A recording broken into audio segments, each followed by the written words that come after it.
Hello, folks. I just wanted to say thank you, as always, for coming to listen to the show.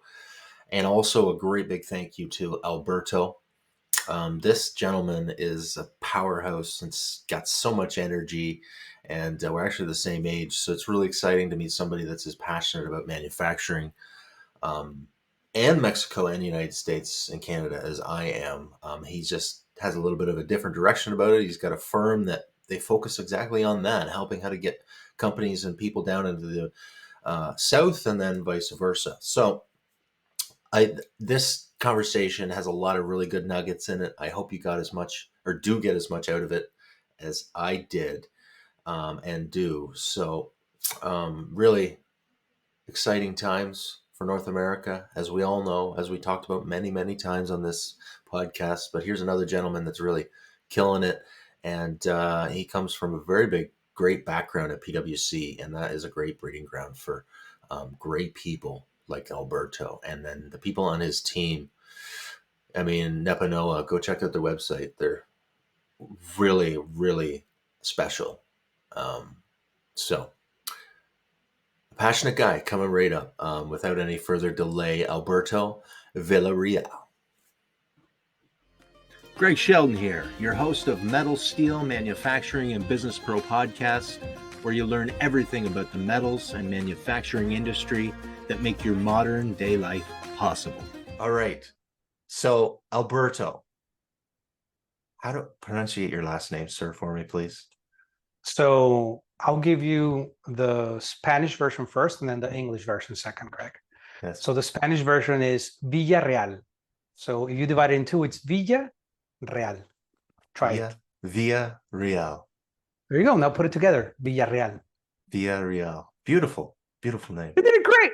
You did not even need the English version because the English version is Villarreal. Villarreal.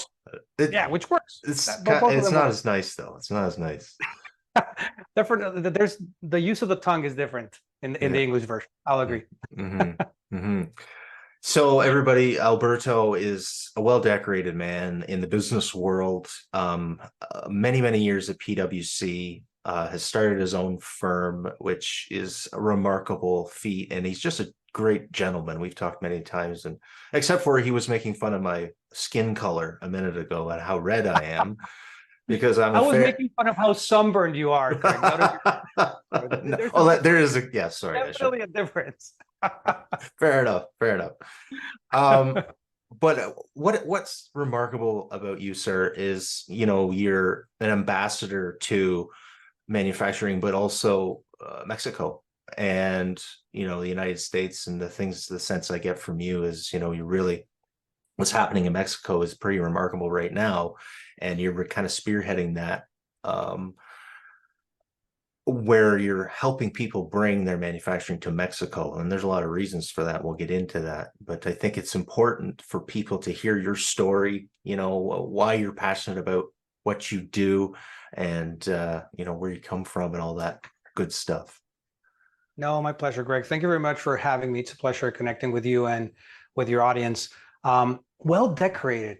That adjective, I'm going to put a dash in the decorated. I really appreciate that adjective. I think nobody has ever called me like that, but I don't believe so. But thank you very much for that introduction. You're welcome. And it's a pleasure to chat with you and talk a little bit about how NEPANOÁ came to be, how my business came into reality, and what we're doing today, which is, in my eyes, building the future of North America. Yeah, and that's how we got talking, right? Because that's a belief of mine, and it became apparent through COVID. The supply chains had some difficulties, and I also see that there's a generation that's younger than us. We're same age, and there's a generation Z that likes things local, and I think the reasoning behind that is carbon footprint and all these things. But it also makes a lot of sense. And so I'm curious what you think about that, but also what's happening in Mexico right now with manufacturing, and why is it happening there versus where China was for so long and other countries? Sure. So Greg, you mentioned that you and I are the same age. So we have to tell then everybody that we are 25 years old. That's right. Yeah. Yeah, 100%, man. Yeah, not a day older. But Greg, to your point, you bring a very good point about, it's not only a new generation of people that would like things to be local. And when you say local, there's different definitions of local. Local as in local fruits and vegetables, right? Local as in local products, right? Things that we use every day, but also from a manufacturing perspective, right? In big things like automobiles, airplanes, right? When you think local, those three different versions of local need to be expanded, right? So in my eyes, when we talk about local, we're talking about the United States, we're talking about Canada, we're talking about Mexico. And what has happened over the last 3 years, it has been the combination of different situations that led us to where we are today. Number one, COVID. China shuts down their borders. We often forget, because as humans, we forget about the bad things that happen to us. But for example, here in Chicago, we were in our house without being able to leave our house for, I think it was 2 or 3 months. I cannot even recall exactly how many weeks it was. So that's number one, disruption.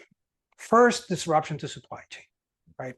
And you had US and China that were at the time the most important trading partners in the world. Today, the best trading partner for the United States is Mexico. It's number one. At the time, it was China. But China doesn't only transact with the United States, right? It exchanges with all of Europe, it exchanges with Africa, right? So this, what happened during COVID with China really triggered this scenario. Okay, we get out of COVID. And then you have the geopolitical situation between the United States and China. It is a trade war. It is a trade war that continues to escalate, and that is impacting not only businesses in the United States, but also the suppliers of businesses in the United States that do transact with China. Then you have the Russia-Ukraine war, which is a bellic conflict happening in Europe, and that it's impacting companies, suppliers, the people of Europe. So when you combine all those crises, to call it in a certain way, in a span of 18 months, in a span of 24 months, 36 months, you have what we're having today, which is a completely diversified supply chain. So companies that were 100% invested in China now have 30% in India, 20% in Vietnam, and the remaining 15 in Mexico, right? Why? Because it was out of necessity. It was a matter of, how do I survive? Number one. And number two, how do I manage my risk going forward? Because even though my business focuses on North America, Canada, United States, and Mexico, if it doesn't make sense for a business to be 100% invested in Canada, United States, and Mexico, we will not recommend that, right? We do work with businesses that have a diversified supply chain. It is the best way to mitigate risks. Risk that any of these conflicts that we just outlined become bigger and greater, or there are other conflicts that arise that will impact our supply chain. So the world woke up as to, how do we manage risk? How do we diversify our supply chain? Canada, United States, and Mexico, because of UNCA, has a wonderful advantage of working together. And it's something that has been happening for many, many years. It's not new. It's not foreign for Mexican workers to work with North American business, for North American businesses and workers to work with Mexico. We do have a North American economy and a North American culture, a North American way of doing business. And that's what we're trying to enhance among all the changes that we just described. Absolutely. So what risks would people, I'm not familiar with what the risks would be. Can you give me some examples of the risks? Risks of not having a diversified supply chain, correct? Yeah, well, also like you're going 30% here, 20% there. Sure. So think about it, right? If you base all of your, let's take the example of a refrigerator, right? That refrigerator has many parts, thousands of parts, right? Let's say, and for the sake of this example, let's assume that it has 1,000 parts. And if all those 1,000 parts are coming from the same region of a country, that's a big risk factor. Why? Because if something happens to that region, if the regulation changes, if Okay. suddenly there's no energy or there's no water, there's a flood, or so what happens is that you're stuck Yeah. with all of your supply chain coming from one place, all of your Right. parts, all your products. So that way it hinders you, right? Yes. So if they stop, you stop. Versus having a diversified supply chain where you have 2 or 3 suppliers for those 1,000 parts in different parts of the world. Of course, you have your main supplier. You work with them. You Yeah. build great relationships, but you're around different parts of the world. Well, that one shuts down, then they have other opportunities, right, to continue by business. Got it. And what happened is that pre-COVID, there were many companies that were fully invested on one country, one company, one region, right? And they were exposed to the Absolutely, they risk. were. That's to the risk, right? Yeah, yeah. Of having solid supply chain. Yeah. So would there be risk in the logistics of it all, though? I mean, Absolutely. And that's where we come in, Greg. Absolutely. That's where we come in, right?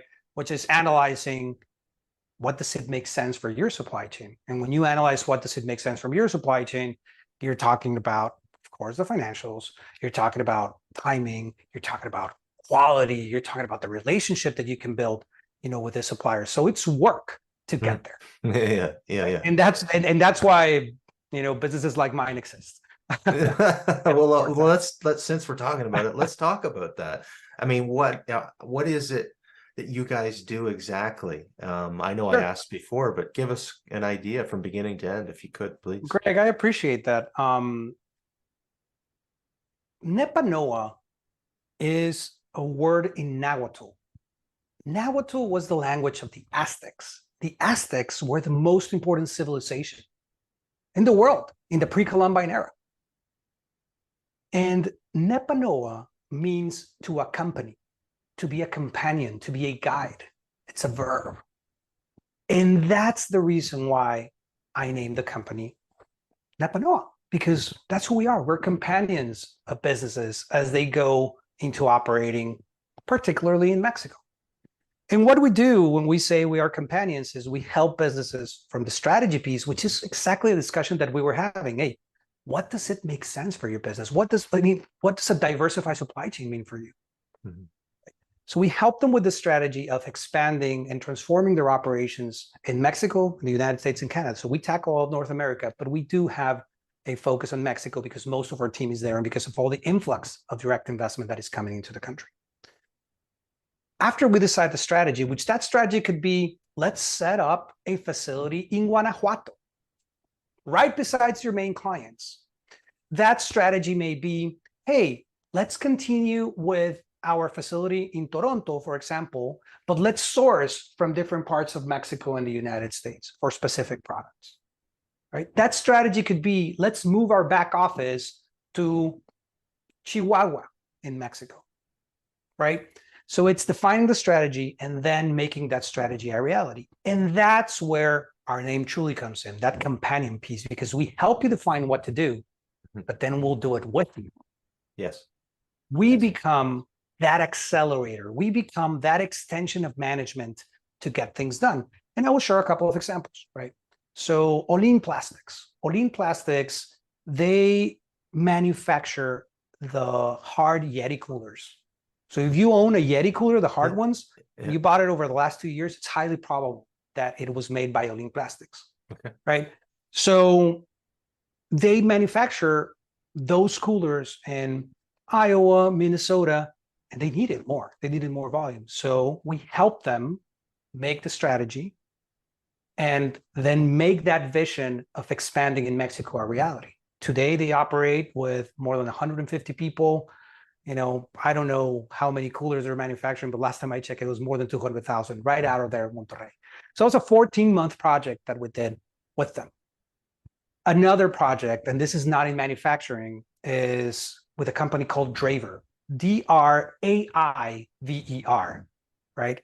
And Draver, what they do, it's a logistics solution. It's a SaaS solution that combines a marketplace of drivers with companies that have large fleets of cars that they need to move. So think of Penske, for example. Think of Carvana, right? Where they have to move individual cars from Miami to Detroit, right? So they coordinate all those movements. Wow. We help them go into Mexico. Long story short, today Draver operates in Mexico, Colombia, Brazil, Turkey, South Africa, Wow. right? Wow. But it all started with us taking them to Mexico. How did it start? Hey, let's analyze the market for you in Mexico.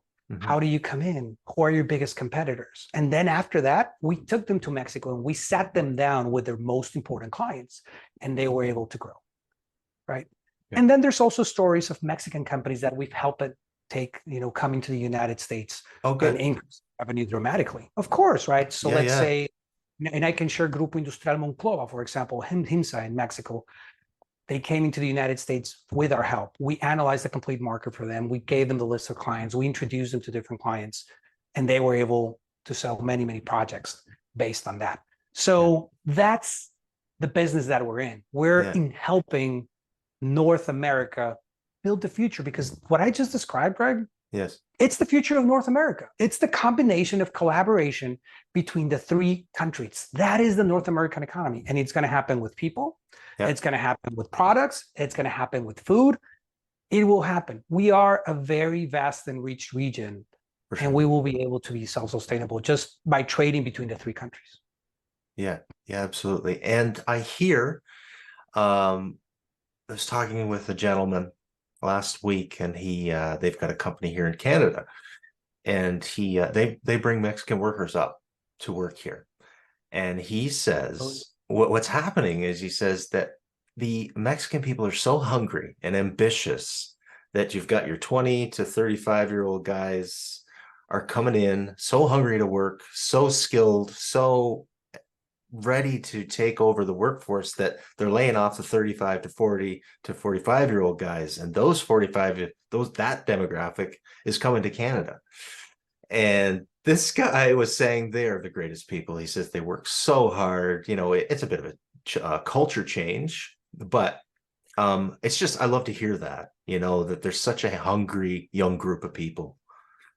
Greg, you touched on a very important point, which is just Mexico's demographic statistics, right? I mean, Mexico's average age is 28 years old. So we are a young country. We are graduating more than 300,000 engineers a year. And I have the best story to actually tell you what Mexico is today versus what Mexico was 30 years ago. I'd love to hear it. Because my dad used to own an English school in Mexico. So by the way, I didn't share this, but I grew up in Monterrey, Mexico. I was there until I was 18 years old. I was a soccer player, so I received a full ride at Georgia State University. So I played soccer at Georgia State University. Then from there, my career started, right? So I've been in the United States for more than 20 years now. Now I am an American citizen as well. So I'm a Mexican American. And so going back to my childhood, and the reason that I want to share this story is my dad had an English school in Mexico. And that English school was called BEST. It was an after-school program, right? And you would think that the vast majority of the students were kids, right? We're talking about 80s and 90s, okay? That's the time that we're talking about. But the vast majority of the students were actually executives from companies in Mexico that needed to learn English. It was actually a benefit that companies provided to their employees to go and learn English at BEST. So you're talking about adults, you're talking about workers. Well, today that market, Greg, doesn't exist. The market for the school for my dad used to own, it doesn't exist. Why? Because you won't find any reputable company in Mexico whose leadership or the people working there don't speak English. Right? That's how much Mexico has changed over the last 30 years. Yes. Yeah. And it is in great part because of the original NAFTA that came into play in 1993. Right? That's exactly what happened. So Mexico has brought up, and that's just one example. I mean, you mentioned language, right? But the second example is the quality of manufacturing. I mean, the companies that are going to Mexico, they're not leaving. On the contrary, they're actually doubling down on their investments in Mexico. And the key component, Greg, is the people. It's exactly what you mentioned. It's that hunger. It's that ideal of growing, right? Sometimes within the same company, it's that idea of learning, and the fact that the workers are so good that Mexico's goods can be exported into our plaza and are part of great quality. Yeah. You hinted with your story a little bit about immigration. And that's another complete topic, Greg, that we could Yes. spend 3 hours talking about immigration. And I'm not sure we want to dive into that, but just thinking about North America as a whole, and we will need people. I mean, let's be honest, just Canada and the United States, from a population perspective, it's not like we're growing that much. Mexico is still growing. I mean, when you look at the pyramid, we still have babies are still being born, right? Hopefully that trend continues. Mhm. But I hope that we can get to a place where we can work in the three countries in the right way, with the right visas, with the right programs in place. Of course. And be done, because it's needed. It's needed by different industries, but particularly manufacturing. Yeah. Yeah, absolutely. Very good. So what was your experience at PwC like? What was well, actually, I got a better question first. Sure. You brought your dad up, and I always find it interesting what people learn from their parents. And I'm curious, what did you learn from your dad? That's it, Greg. Thank you very much for asking that question. So my parents are divorced. They got divorced when I was 9 years old. Mhm. And that made me very independent, right? And it's not like I recommend No, of course not. No. But be the father of three kids, but I hear you. but it made me very independent because I had to spend time with both of them, and they both worked. So it was a situation where I had to really carve my own path. But my dad, as a businessman, he was very detail oriented, and that is something that stuck with me over time, which is, even though it was a school where he had two locations, of course there were bigger companies that did exactly that, but the two locations were premier, to the point that he could work with the best companies in Mexico Bay, because they knew that best was the best at teaching English, right? So that was one, and that I took from him. And the second one is, I will never forget just knowing that my dad owned a business. Yeah. There were good years, there were bad years. Of course. We were by no means well off, but I would go to the office and know, oh, he built this. Yeah. All the people that I just said hello to that are super nice to me, and they work because of the idea that my dad had and he actually created. Mm-hmm. And that really stuck with me. Fast forward, I'm 35 and I'm starting my business. Mm-hmm. So it took me a long time, Greg, to put those two things together, mm-hmm. which is being knowledgeable enough, being detail-oriented enough, being secure in myself enough to actually start my own business. Yes. I'll tag along to your original question, which was your experience at PwC. Yeah, well, there's so much, there's ground floor for a lot of people, right? And it's just exactly. I'm curious of the foundation you got there. And that's exactly the point. So when I went to college, I studied accounting and finance. I did a double major.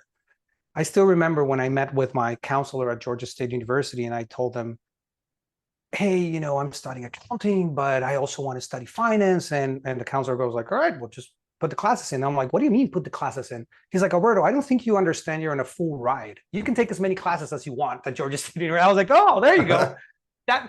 That's part of like coming from Mexico into the United States and be like, like what do I do in college here, right? So dual major, and then I really wanted to go into consulting. It's funny because when you're 19, 20, 21, you think of consultants and you're like, oh, I'm going to change the world. They're going to listen to me.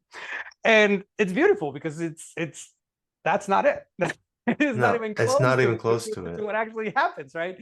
And I love it because that's what I tell the people that now join NEPANOÁ. It's like, all right, I know you think you're going to change the world. I mean, you actually collaborate with your clients more than anything to get things done. Yeah. But I was hired at PwC immediately after graduation, actually before graduation. So it's 2007. I spent at PwC a year and a half, and I loved it. I was the poster kid for an associate.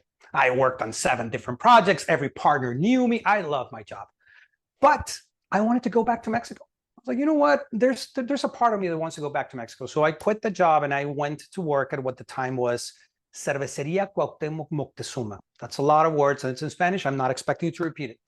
But I'm sure that you have drank their products, Greg. You have drank Tecate, for sure. You have drank Sol, Bohemia, right? Yep. So they make those beers. They Yeah. brew those beers. Yeah. Now it's Heineken Mexico. It was acquired by Heineken. Okay. Okay. But at the Okay. time, Okay. it was Cervecería Cuauhtémoc Moctezuma, CCM.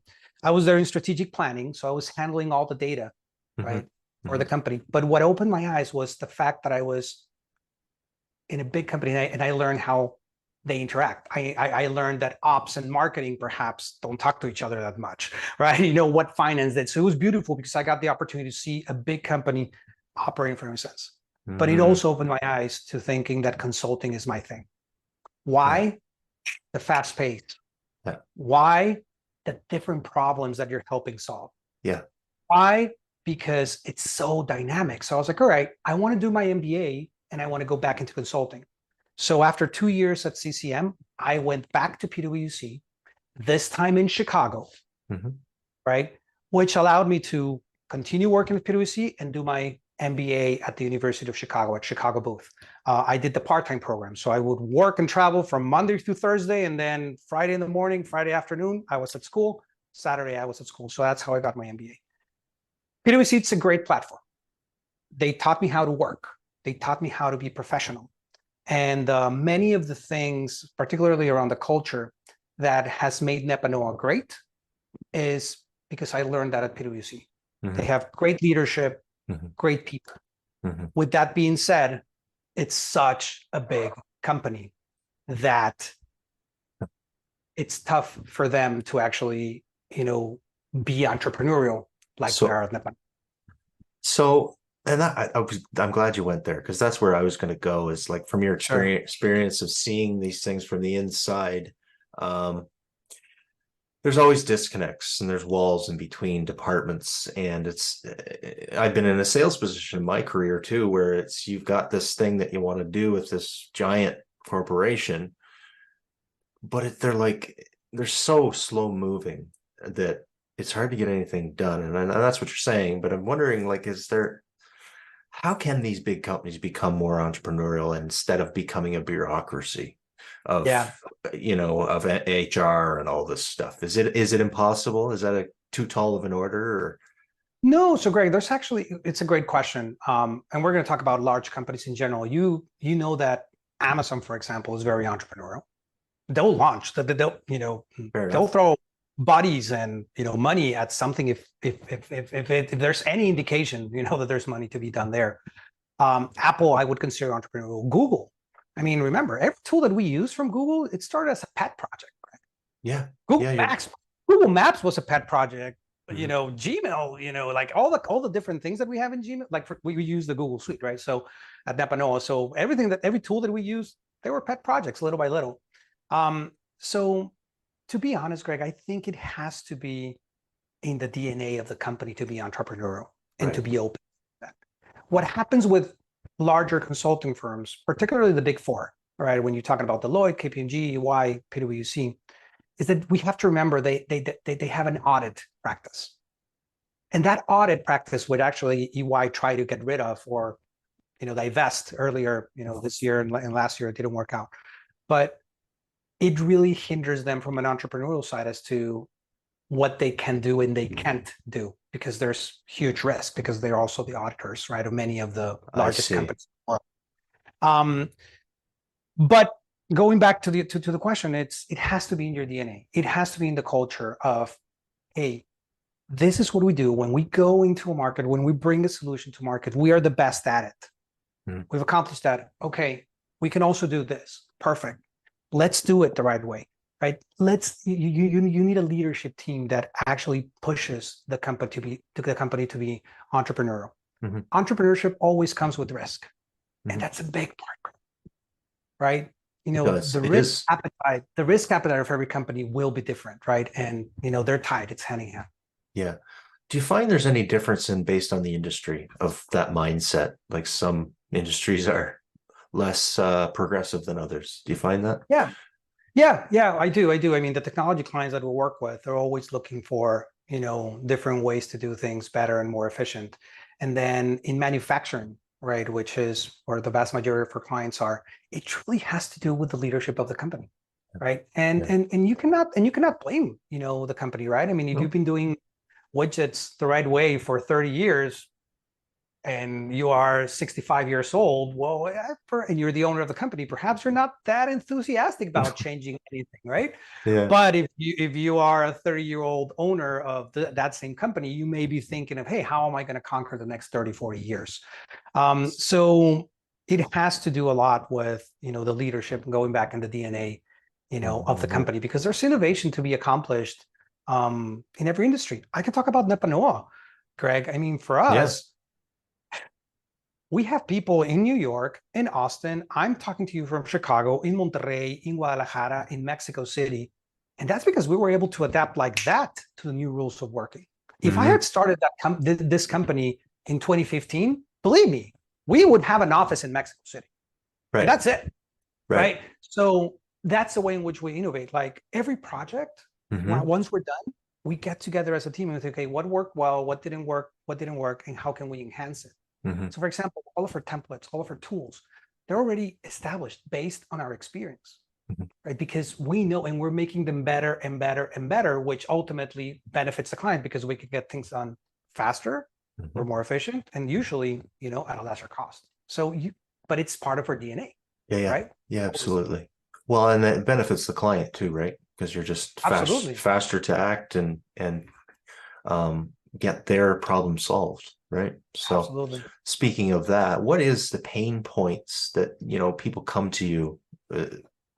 How does that start? How does that conversation begin with starting with your company, NEPANOÁ? Yeah. So people come with one, Greg, is I need to diversify my supply chain, which we spoke at length at the beginning of this conversation. Okay. Right. And that includes getting some of my manufacturing, some of my parts in Mexico. Sometimes that is establishing operations. Sometimes that is connection to different suppliers in Mexico so that you can operate. The second one is I'm growing and I want to establish a full-blown facility in Mexico, or I want to move my back office to Mexico, or I truly want to start operations in Mexico, right? That's the second one. And then the third one is I'm struggling a lot with retaining people. I'm struggling a lot with my clients' expectations where I can just not meet them. And I want to see how, Mexico becomes a solution. More often than not, Greg, it's a combination of those three things. Okay. Yeah. We have, and we have actually helped companies that say, hey, my main client just moved to Querétaro. They're asking us to be their next door neighbor, and we can't say no. All right, that works too. Let's do it, Yeah. Or if it's a Mexican company in this case, and they want to go into the United States and Canada, it's I want to grow. Yeah. Right. Yeah. And I want to provide my services or products from Mexico into a broader market in North America. And what people often forget is that we're talking about 3 countries, Greg, but the 3 countries are pretty big, man. When you talk about Canada, I mean, from a land perspective, I think It's huge. It's the largest country in the world, if I recall correctly. And then it's 40 million people, right? I think. Yeah, it's only the population is tiny. But still, well, compared to the land. But if you, in the grand scheme of things, it's 40 million people. The United States, 360, 370, something like that. Mexico, 130. Yeah. So right there, we're talking about 600,000 and almost 500 million people. So it's yeah. So it's like I want to sell my products in Canada. All right. Where? Right? Yeah. Like, okay, Texas, Florida, California, New York, Chicago. Like what are we talking about, man? Yeah. So when people decide or toy with the idea of I want to go to Mexico, are they looking at there's this unbelievable workforce that we talked about 10 minutes ago, or is it price? It's more than that, Craig. Okay. I know where you're going with this. So Mexico is a very competitive nation. Very few people know this. It's the country that has the most trade agreements in the world. Wow. So we have a trade agreement with Germany. We have a trade agreement with all of Latin America. We have part of USMCA. So that enables Mexico to import and export product freely with many nations Okay. that other countries simply don't do business with. Yeah. That's number one. Wow. The second piece is think of Mexico geographically, right? You have access to the Pacific, you have access to the Atlantic, you have access to the United States, you have access to Canada, but also you have access to whole South America. You're right in the middle, right? So you have this North American culture of working, but you also speak Spanish, which enables you to do business with all of Latin America, right? And then there's also the people, which we already spoke about, right? Which is the demographic. We're a young country. We're getting better in education.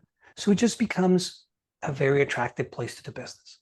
On top of that, it's less expensive than the United States and Canada from a labor perspective.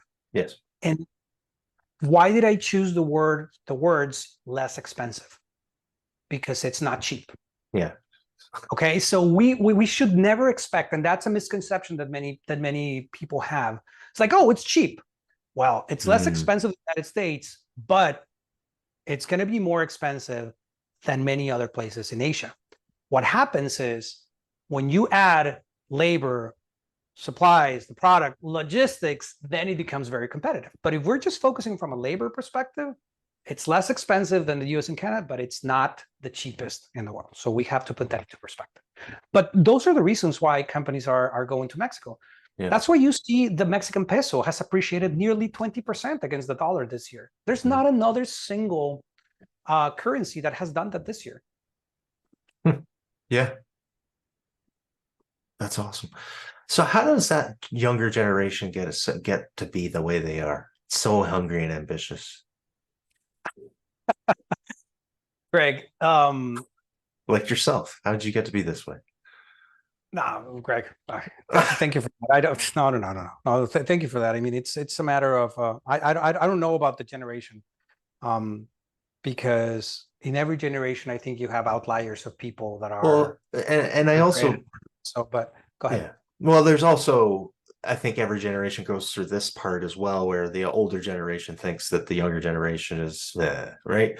We're in between that, but I'm just saying that I don't know. I'm just wondering how they got that way to be more so. Is it?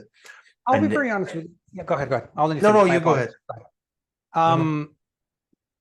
So Mexico's the same way, right? I mean, older people, we think that younger generations are, the term we're using this time is like soft. They're so soft, right? Or like they're unstable. Like they switch jobs super quickly. And I think that just happens across the board. But what has happened is that social media, Greg, really helped. I mean, there's bad things and good things about social media. Of course. But one of the good things is when I was growing up in Mexico, we always saw other countries as better than us. And you're talking to someone that played soccer in Mexico, that was part of the U17 national team for Mexico. So I traveled to places representing Mexico and like thinking, oh, the Italians are better than us.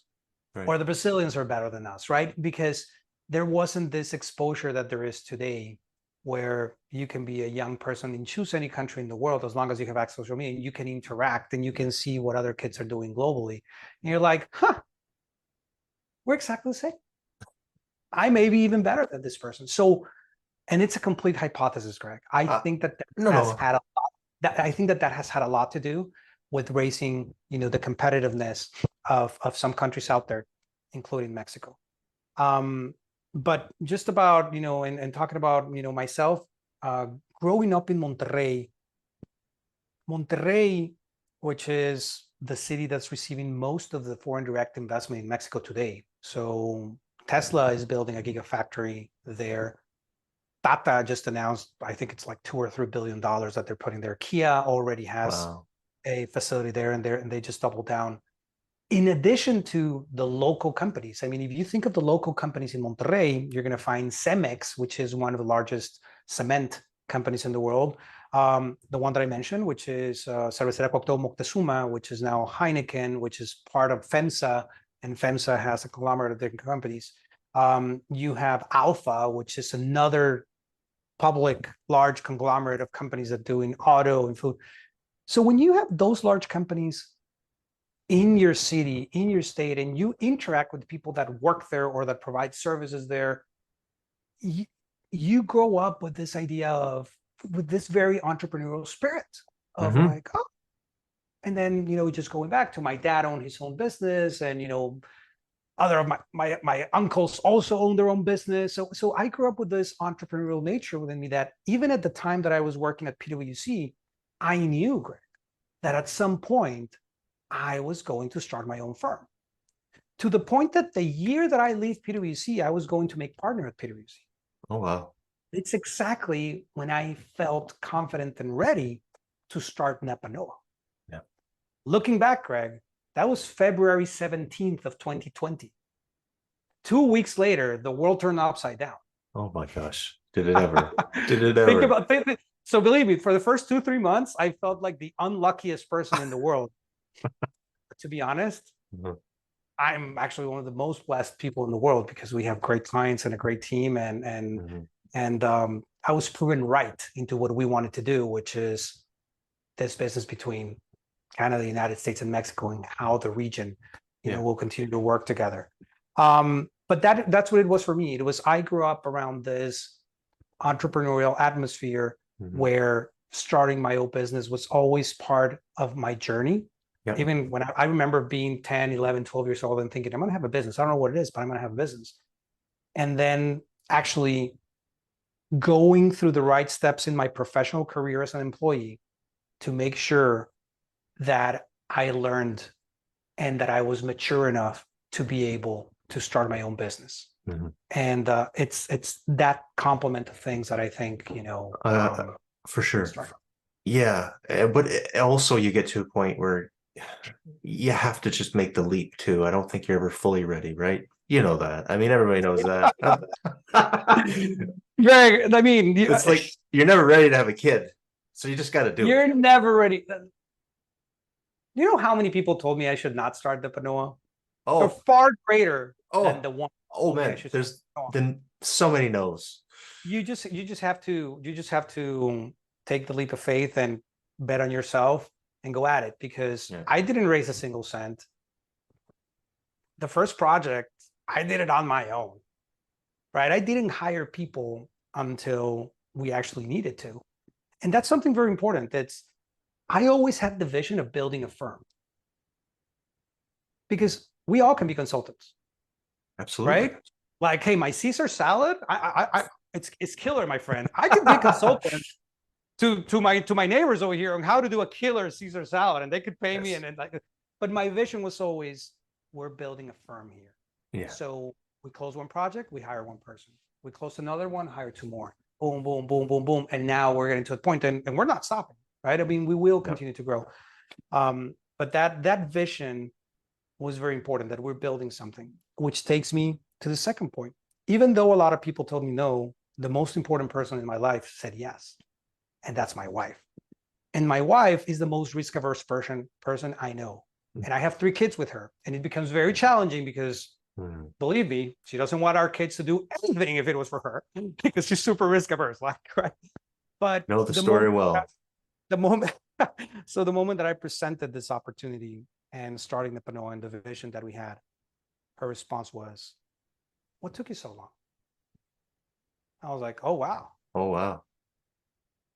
Let's go. Wow. Wow. Let's go." Wow. So with that support at home, it was impossible for me not to take the leap. Yeah. And I mean, and we cannot ignore, Greg, that I did have a 13-year career, high performer in one of the largest consulting firms in the world. So even if NEPANOÁ failed, I'm sure there were going to be plenty of opportunities out there. 100%. Right? And I would never regret the fact that I didn't start it. Well, so, and that's a driver. 100%. For me, that's it. It's like, what, on my deathbed, like if I didn't do the things that I'm doing, I would say, well, I should have done that. Well, that's not going to happen. Right. That's not going to happen. Correct. Yeah, and that's a big driver, Greg. Once you realize that we have a finite number of days here, and we don't know when that final day will be. And the example that you're giving to your kids, I know you have kids as well. That's Your community and impacting people. I mean, for me, part of NEPANOÁ and the reason why so many of the employees of NEPANOÁ are in Mexico is because I want to represent our country the right way. I mean, I mentioned it. I love the United States. I love Mexico. I mean, because those are the two citizens that I have. But when someone tells me I have to go to Mexico and they do a little face, like, I'm like, don't worry, come with us. We'll show you the most professional way of doing business in Mexico. And believe me, you're going to be impressed. And that's a reason for me to be very proud of what we're doing and developing the people that we have as part of NEPANOÁ, so that if they want to stay at NEPANOÁ and grow with us, fantastic. But if they want to leave and go into other places, they take all of that we're doing here, that professionalism, that commitment, that passion for client service, of course, among, in addition to all the technical tools that, we use, and take all that knowledge and do something great out of their career. And that's a very big motivating factor for me. Going back to what does my dad is going to say, right? Everything that we do, we have to do it with a purpose. With a purpose, absolutely. And, that's clear from talking to you, that the passion's there. And I love that. We need more of that. And I'm going through a process with, as you know, of negotiation. And yes, in that, and what I'm learning is you always have to revert back to your passion. You have to revert back to your mission. And, if the deal's going awry and, there's certain things you're not willing to do because it's going to mess with your mission, right? So it applies to all parts of life. And I just hope everybody can find a mission. So I absolutely agree with you, Greg, and thank you for your kind thoughts about me. I greatly appreciate it, because I certainly don't think about me that way. But thank you, sir. Appreciate it. Well, you're a good man, and you deserve all the accolades. So look, it's been amazing chatting, and I'm excited to put this one out, but I always ask for like a last piece of advice or just last words, anything that you think would benefit the audience or young people, anything.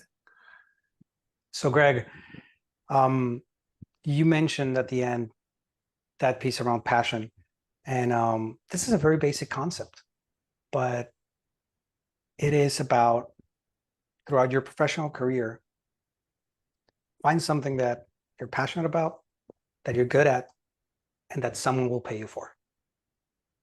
If you are able to identify those three things, which will take time. For some, it may not, but in my case, it takes time. Why? Because you need to try, you need to experience, you need to do things. But those three things will really define what you want to do with your professional career, whether that's entrepreneurship or not, because both paths are okay. It truly depends on what you want. That's the first piece. And the second one, Greg, is North America is the future. North America, for us living in Canada, United States, and Mexico, working across the three countries, yes, it is the future, at least until you and I die, Greg. Maybe in the future something else, but at least until you and I die. But 100%, my friend. But thank you very much, Greg. Thank you very much for having me. It's a pleasure talking to you. And you have all my contact information. Whatever you need, it's always, I will always be available. Likewise. And yes, absolute pleasure talking with you. The passion is inspiring. So it will come through to the audience. So thank you, sir. And we'll be in touch very soon. All right. Big hug, buddy. Okay, Take care. Likewise. Good talking to you. Okay. Bye-bye. Bye. Greg Sheldon here, your host of Metal, Steel, Manufacturing, and Business Pro podcast, where you learn everything about the metals and manufacturing industry that make your modern day life possible.